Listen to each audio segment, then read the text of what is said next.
I'm showing 7 o'clock. Should we get started?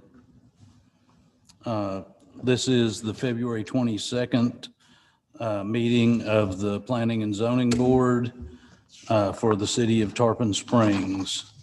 Could I have a call to order, or I'm calling the meeting to order, and can we have a roll call? Mr. Seaman? Present. Mr. Kouskoudis? Here. Mr. Stavropoulos? Here. Mr. Vesey? Here. Mr. Morgan? Here. Ms. Vigil? Here. Mr. Koulianos? Here.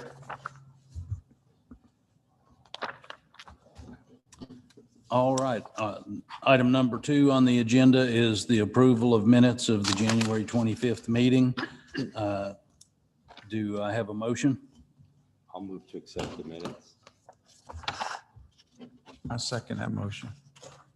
Can we have a roll call, Well, there's please? one change there. I think there is a Is a one change, Yeah, okay. if you look at the end of that you call the meeting, at the end of the meeting, you closed the meeting, but you weren't here. Oh, Yeah, I couldn't have done that. So that's the one change that I saw. I'll correct that. You were here in spirit, but Yeah, I was somewhere on an airplane at that moment. All right, could we have item number 3, the quasi judicial announcement and swearing of speakers? This is a quasi-judicial proceeding where the Planning and Zoning Board acts in a quasi-judicial rather than a legislative capacity. At a quasi-judicial hearing, it is not the board's function to make law, but rather to apply law that has already been established. In a quasi-judicial hearing, the board is required by law to make findings of fact based upon the evidence presented at the hearing and apply those findings of fact to previously established criteria contained in the Code of Ordinances in order to make a legal decision regarding the application before it. The board may only consider evidence at this hearing that the law considers competent, substantial, and relevant to the issues. If the competent, substantial, and relevant evidence at the hearing demonstrates that the applicant has met the criteria established in the Code of Ordinance, then the board is required by law to find in favor of the applicant. By the same token, if the competent, substantial, and relevant evidence at the hearing demonstrates that the applicant has failed to meet the criteria established in the Code of Ordinance, then the board is required by law to find against the applicant. Are there any members of the board wishing to disclose any ex parte communications or conflicts of interest this evening? Seeing none. Anyone wishing to speak this evening, if you could please stand and raise your right hand to be sworn in. Do you swear or affirm that the testimony you're about to give is the truth, the whole truth, and nothing but the truth? I do. So sworn. All right, that brings us to item number 4 on your agenda, application number 21-1 for a conditional use approval for operation of a tourist home at 38 West Center Street in the residential multifamily zoning district.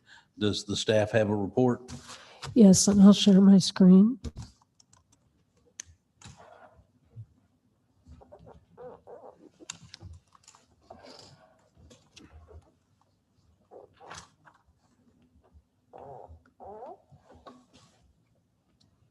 And this is application for a use of a tourist home. This is at 38 West Center Street at an existing residence there, and this is in the residential multifamily zoning district where tourist homes are allowable as a conditional use.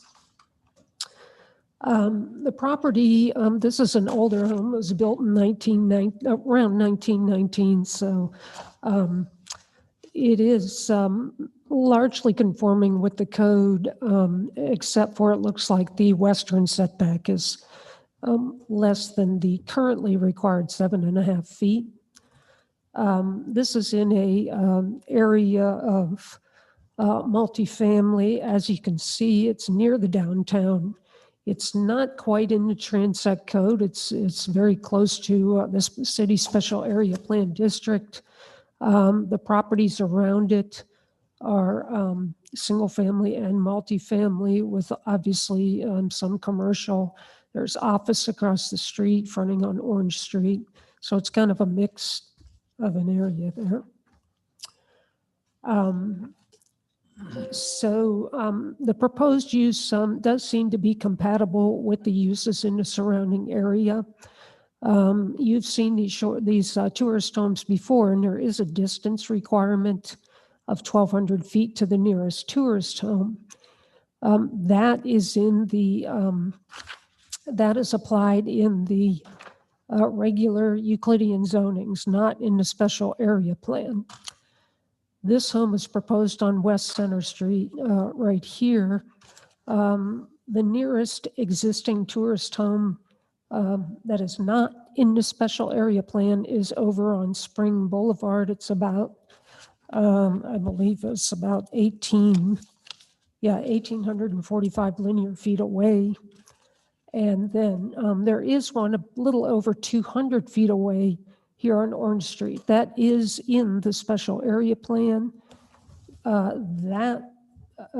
Those districts do not have a distance requirement. So the applicant technically meets the residential multifamily requirement and tourist home requirement in that zoning. The use is consistent with the city's comprehensive plan. This property is a contributing structure in the historic district, but the applicant's not proposing any alteration of the structure, just a change of use. This is, again, consistent with the surrounding development. It is not expected to adversely affect property values in the area, and this is served with facilities. Staff is recommending approval with these conditions that you see here that we have been requiring for tourist homes. And again, the short-term rental use in the special area plan has no distance requirements. So the requirement for keeping these 1,200 feet apart, I think kind of has to do with potential for impacts to the neighborhoods. Although our current noise ordinances and those types of things would cover any impacts that any residential use would have to abide by. The other thing is, in the Euclidean zoning districts, we're kind of looking at that you have a balance of permanent residents and these short-term rentals or tourist homes. So that's another reason for the distance requirement. So it's really kind of applying to that residential multifamily district, but it's something that you all may want to consider as far as the proximity of the other short-term rentals. This was noticed and there were no responses received. I'll be glad to answer any questions. Does the board have any questions for staff? I have a Is that for question. us to be cautious of the distance on there? Is there actually a, like something in place about the distance now? I'm sorry, is there a what? Is there anything in place about the distance now, or is that just a preliminary, be cautious about it? That is a requirement for tourist homes. There's a requirement of a new tourist home not being any closer than 1,200 feet from an existing approved tourist home. Okay, That's in the definition of tourist home. okay. I do have one question. Are there parts within the city limits that we specifically will not allow a tourist home? Because if we're going to, not that I have a problem with this, but are there going to be just scattered tourist homes all over the city? No matter what the zoning is? Yes, most of the city's Euclidean zonings do not allow tourist homes at all. Residential multifamily is one of, I think, 2 or 3 that allow it. Residential office, I believe, is another one. Those zonings are not real predominant over the city. A lot of the city is single family residential zoning, the R100s, the R70s. None of those allow tourist homes at all. Okay, thank you. I have a question. This is actually for the city attorney. If, granting these zoning changes are, I think, privileges. Obviously, like Mr. Kuskudis said, we obviously want to have this controlled. We don't want it being disruptive to neighborhoods or to people or to permanent residents. Once this is granted, if there's any kind of abuse of this, or can they be pulled? Can this, or is it, once it's granted, is that it? Well, first I'd like to clarify, it's not a zoning change. It's a conditional use permit. Okay. So it's a permissive use, not a use by right, which is why it comes before this board. And there are criteria that it has to meet. Because it is a permissive use, as long as the conditions and the criteria are met and there's not anything else outstanding on the property, then the conditional use can continue until such time as it's abandoned. And I believe, and I'll have Pat answer this question, but I believe that the conditional use, when the ownership changes, they are not grandfathered in. Is that correct? Okay, I can look that I up think quickly. they are. Okay, I couldn't We can- remember if that we got can changed. research that. Yeah, so there could be, and I can look at the code real quick, but there may be a grandfathering provision, but once the use is abandoned, then they would have to come back before the board in order to apply for that use again. And again, if there's code enforcement issues and whatnot, there are mechanisms in the code for that. I don't know if that directly answered your question. So, but again, once it's granted, it's permanent. No, No, it's not. It's conditional. That could be pulled back if in fact. right, it's a Okay, conditional okay, I use. get it. It's a I'm use sorry, that I is didn't- allowed, it's a permissive use that is allowed with conditions. Okay, If those I see. conditions are not being met, then the use can be extinguished. All right, thank you.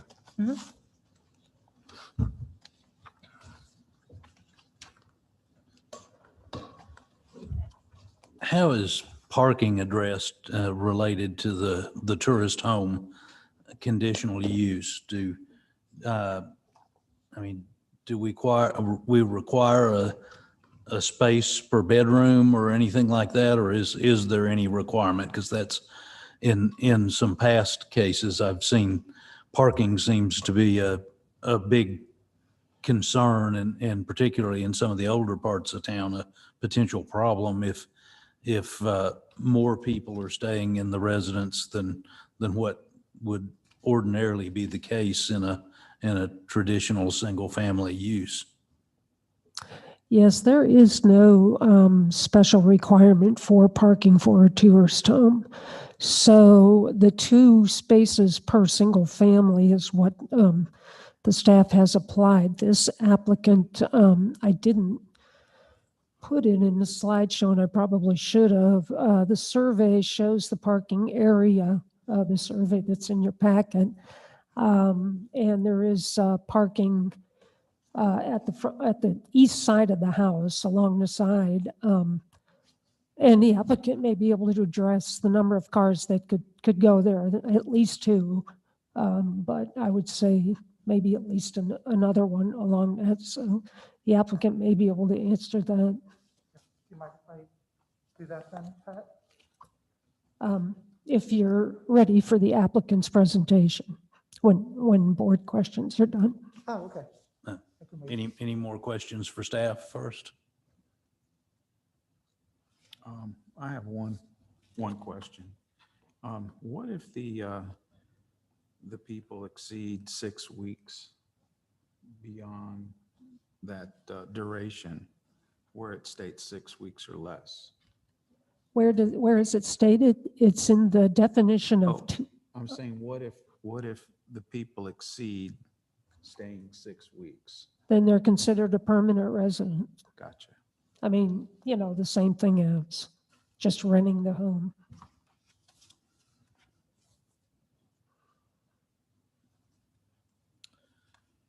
All right, if there's no more questions for the applicant or for the staff, would the applicant like to make a presentation?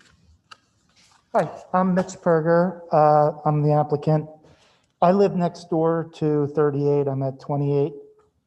And just wanted to reassure everybody that I'm close by, keeping an eye on the house, making sure that there's no more people using the house than, for the number of sleeping and things. So it's going to be, I'm going to have a good watchful eye, so there's not going to be any shenanigans. How many bedrooms do you have? 2 bedrooms, 2 bathrooms, Okay. and there is the parking for 2 to 3 cars currently. So you'd be having not more than 4 people on a regular basis then? It would probably be 6. The house would sleep 6 comfortably, and I wouldn't allow any more than that.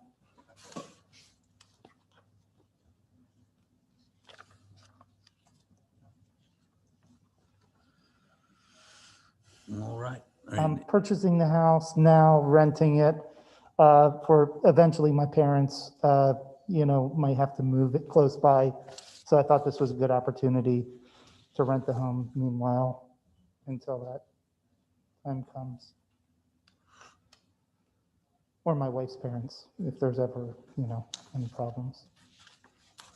Okay. So my neighbor was putting it up for sale, so I didn't want to lose it. So I thought I better, and this is what I thought I could do to facilitate that. Any other questions for the applicant? No. Seeing none, do we have anyone here wishing to speak from the public?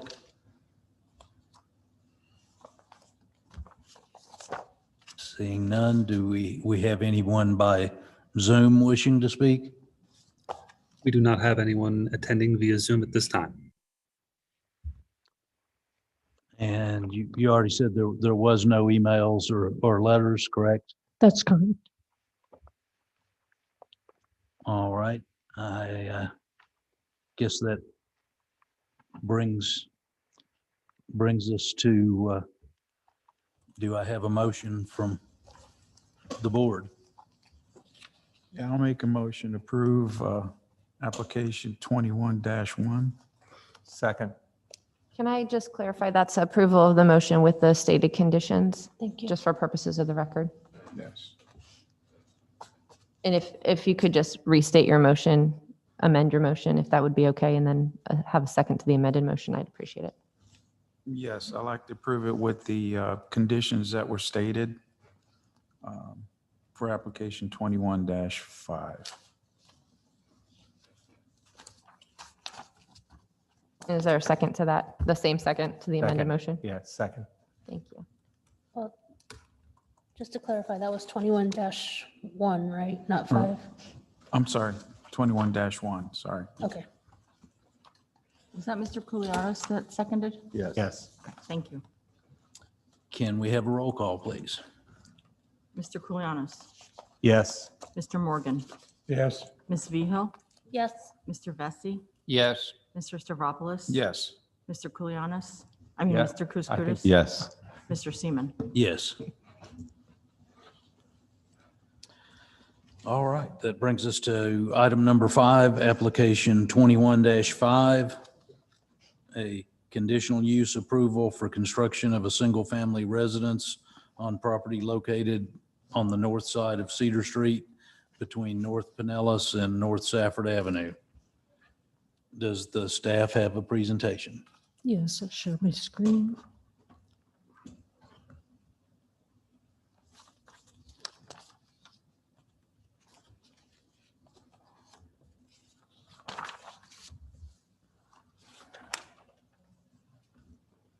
All right, this is conditional use for a single-family residence. Let's see, on Cedar Street, and this is the location. As you can see, this is in the T4C Residential High District, which is a kind of a pretty busy district in your special area plan as far as residential density. But what we've got here is a group of single-family lots. This is kind of an infill lot. It's allocated 1 unit because of its size. That's what it's allocated. And of course, it's kind of situated between the commercial there on Alt 19. A lot of drainage infrastructure over here that belongs to the city and was part of the Live Oak redevelopment of Live Oak Street. So that's kind of the context of this one. This is a fairly small lot, 5,700 square feet. And again, it's in the residential high district. And this property will be required to comply with the Transect Code standards in T4C. And it is, staff is comfortable that it can meet those standards. And the single-family use seems to be appropriate for this particular parcel. Can I ask what a T4C is? That's the, it's like zoning. It's the transect of the special area plan where this is located. It's also called residential high. This is consistent with the city's comprehensive plan. This is not in the historic district or environmental area. This property is served by facilities, and it's surrounded by adjacent single family and other developed properties, and it seems to be a good fit for this property. Staff is recommending approval of this resolution to grant the conditional use of single family detached dwelling, and this was noticed and there were no responses received.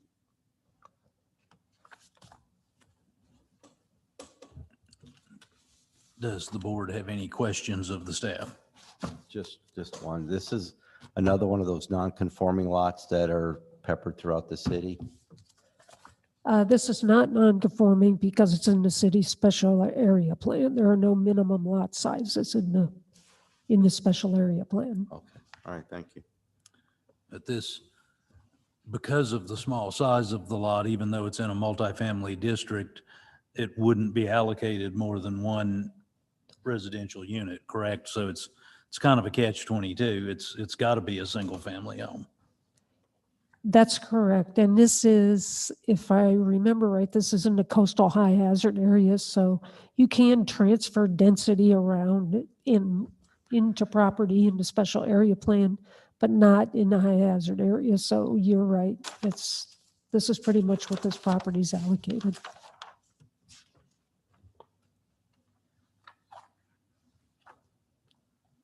All right, if there's no further questions for staff, is there any members of the public here that would like to speak on this item?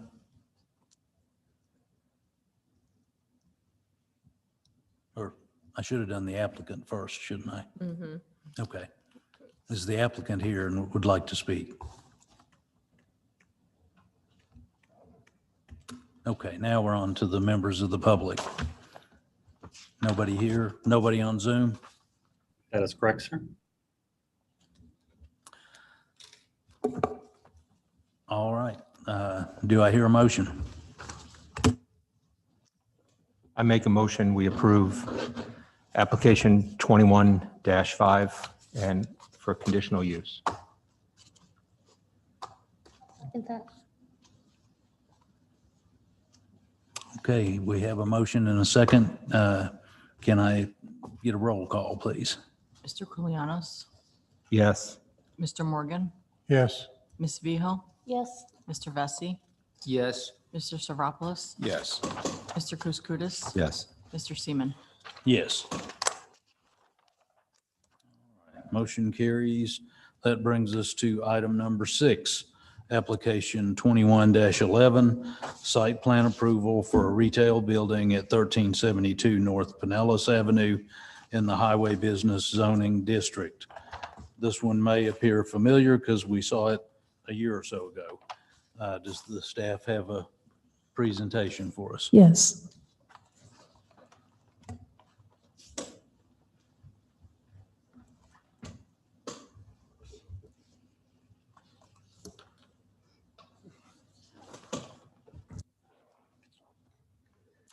And yes, this is Red Bank Investments, looking at a specialty retail store up at Dixie Highway in alternate 19.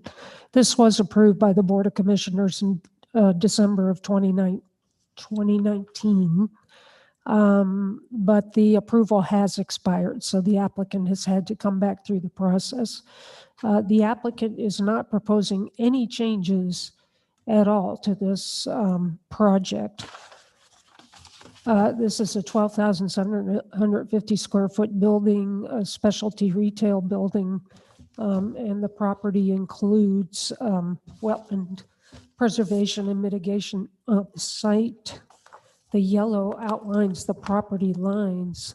The only difference between when you saw this last and now is the DOT has done those improvements, has completed those improvements up on this area of Alt 19 with sidewalks on both sides of the road. And there's a crosswalk installed just south of this site, not too far south. So that's really the only difference. In fact, the resolution presented to you is identical, except the requirement for the sidewalk has been removed because it's been built by DOT.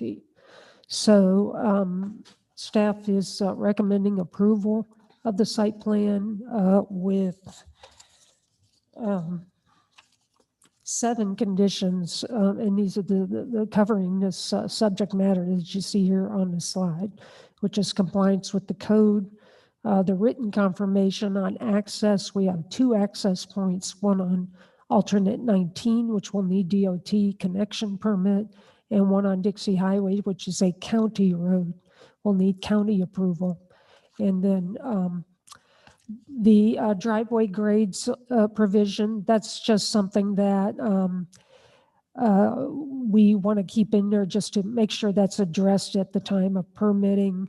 One item with this is that the flood zone, it isn't a flood zone, but the flood zone will be changing with when the new maps are adopted. That keeps getting pushed forward, and hopefully they'll be adopted this year. And so, you know, what the applicant has to do with those driveways will depend on if he's able to build it once the flood zone maps are adopted. The requirements will be less restrictive on this property a little bit once those maps go into effect. And then the provision of the traffic control signage on site matching the city's design specifications. And that's it. Do you have any questions? You know me. Yes, I do. Obviously, I wasn't here the first time this was brought up. The wetland, you said that they've been mitigated, or they've purchased in the mitigation bank or added to the mitigation bank. How are they mitigated? No, and the applicant may be able to expand on this, but they, I'll share my screen again. It's shown on the site plan. They're going to be doing some wetlands creation on the site. See if I can show you where that is. I see a lot of the parking on the wetlands and part of the building on the wetland setback. So I just. Yes, so there will be some impacts, and obviously if they weren't going to impact any wetlands, then they wouldn't have to mitigate, but they are going to have some impacts. And then over here in the southeast corner, there will be some wetland creation to mitigate for those impacts. So are they mitigating in the same square footage as they are filling in, or? Again, the applicant may be able to expand on that, but I would say that the mitigation meets the water management's criteria, which is a combination of square footage and wetland quality. So, yeah. And the prior board approved it with those conditions you had laid up there? Yes, the only one missing from today's Sidewalks. resolution was the sidewalk. Okay. Yes. I have another question. When you said with regard to the new zoning maps, are they waiting, or is the city waiting for Pinellas County to adopt those? That's a federal flood map, so we're waiting for the federal government to make it official. And you expect that this year? Yes, although we were telling people we expected it last fall. Now people are saying this fall, so. So how would that change? How would that change the, if the applicant decided that they needed to start construction, do we know how that would change? Or this particular, if we approved it? This particular set of plans is approved at the current required flood elevation, which is on probably on the introductory sheet here.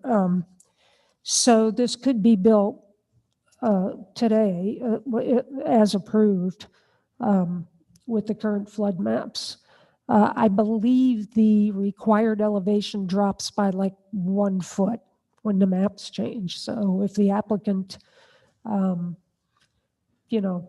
doesn't pull a building, applies for a building permit after the map change, then they wouldn't have to fill the site to the point they do today, or wouldn't have to achieve that elevation that they do today.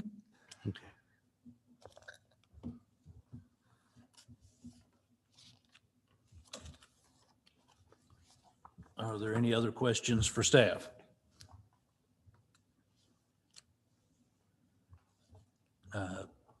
Is the applicant present, and would he like to make a presentation?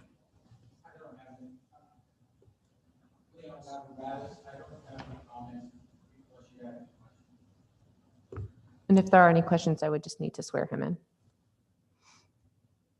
Does anyone have questions for the applicant? Okay, looks like that's probably not necessary. Do we have any members of the public wishing to speak? And do we have anyone on Zoom wishing to speak? No, sir, we do not.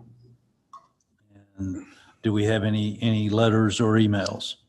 No, we don't.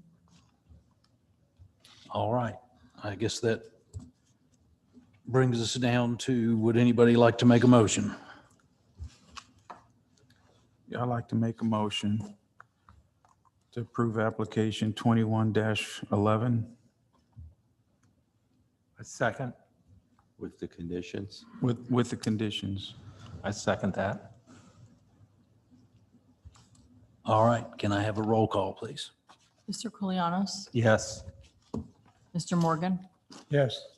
Ms. Vihil, Yes. Mr. Vesey, Yes. Mr. Stavropoulos, Yes.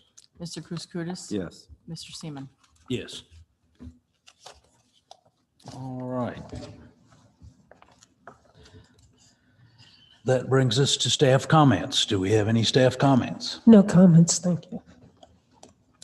Then that brings us to board comments. Do we have any board comments?